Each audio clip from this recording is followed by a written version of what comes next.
avoir jeté ces pièces d'argent dans le temple, il se retira. Et s'en étant allé, il se pendit. Et les sacrificateurs, ayant pris les pièces d'argent, il n'est pas permis de les mettre dans le trésor. Car c'est le prix du sang. Et ayant tenu conseil, il en achetait le champ d'un potier. Et pour la sépulture des étrangers. C'est pourquoi ce champ-là a été appelé jusqu'à aujourd'hui le champ du sang. Alors s'accomplit ce qu'il avait été dit par Jérémie le prophète. Disant, ils ont pris les 30 pièces d'argent, le prix de celui qui a été évalué, de celui que les enfants d'Israël ont évalué. Et ils les ont donnés pour le champ du potier. Merci beaucoup. Nous, Jésus donne notre propre. Amen.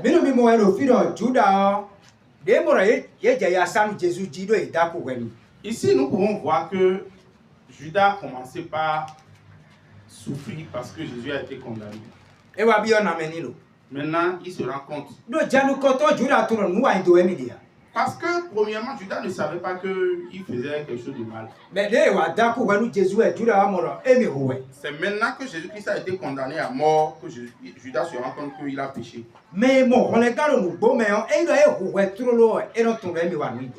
Celui qui a reçu le salut en Jésus-Christ, lorsqu'il pêche tout de suite, il se rend compte de son péché.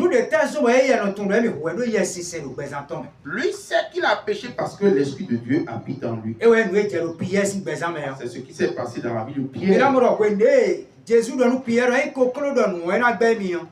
Vous allez voir que lorsque le Seigneur Jésus-Christ a dit à Pierre que lorsque le coq va chanter, tu vas me renier. Quand le coq chanta, Pierre se rappela ce que le Seigneur lui a dit. Et il est rentré dans la repentance. Judas ici, il était déjà trop avancé dans ce qu'il avait. Lorsqu'il retourna l'argent,